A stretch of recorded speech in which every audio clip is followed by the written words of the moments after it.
April 15. How great of you to join me. Grab a coffee and let's get smarter together.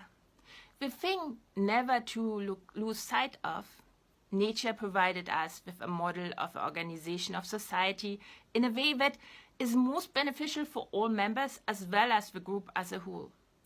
It's based on a permission structure for all members equally to explore and fail, even though it doesn't exclude exploitation of existing knowledge completely, but the balance is well tilted to exploration. It's the most efficient way to conduct searches for solutions for any given problem, or it wouldn't be how our immune system works. Finding pathogens is, after all, a matter of life and death. Since humans are creatures who create their reality and their self by selecting only the tiniest amount of all perceptions that are available at any given moment, the exploration should extend to the self. This exploits another trick nature uses to add new functionality to a system that is fully occupied already on any level, like our brain, like our body. A change of perspective. In a human conducted by changing the selection of the perceptions and the data that is added to it, what allows it to rise to the conscious level. We just choose different perceptions to notice to build our new reality.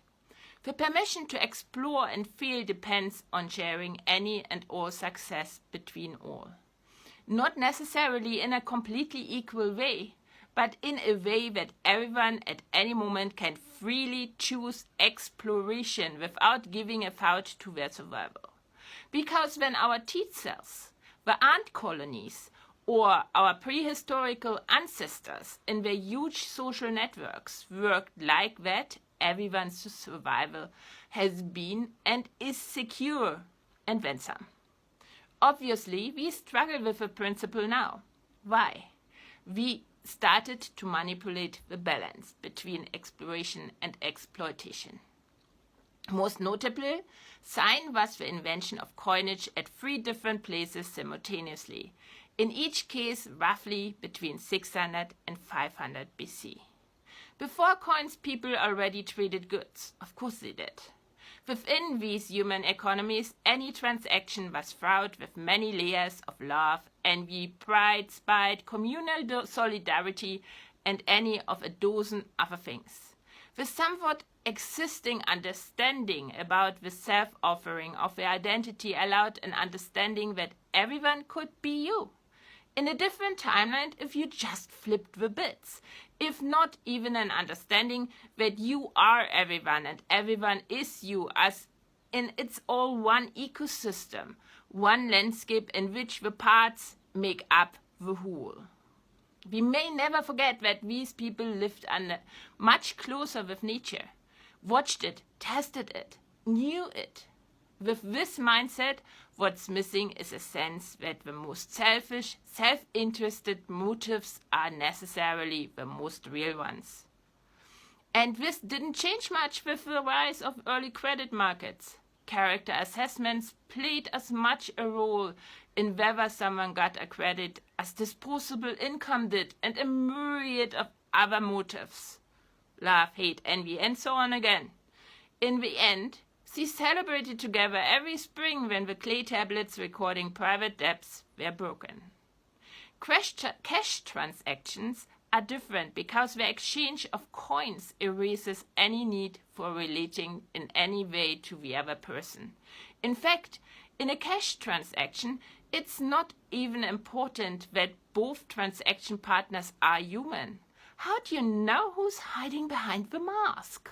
That ski mask? In the bank? Anyway, it's even more true when the trading is set against a backdrop of war and emergence from disposing of loot and provisioning of soldiers. In times when even your neighbor becomes a stranger, and that's what we got when and where coinage was invented, thanks to the fierce competitions of heroic societies for retainers.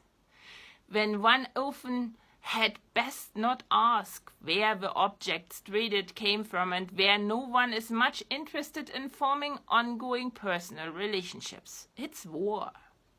Motives in such transactions are radically simplified. The only questions asked will be, how do I get the best deal for myself? Is the gold real? Is it the right weight? It's pure calculus, allowing only considerations of disparity of power and the possibility of violence to influence the equation. He has a gun, he gets a better price. It makes it possible for philosophers to consider concepts like profit and advantage, and to imagine that this might be what people are really pursuing in every aspect of existence. Of course, it requires them to believe that the violence of war and the impersonality of a marketplace ripped off all earlier pretenses. But it was a possible answer to the question, who am I? And so it was given by some. No one was forced to pick it as the gospel truth. So why did it happen? We have to explore some more. For now, think. Make a habit out of thinking.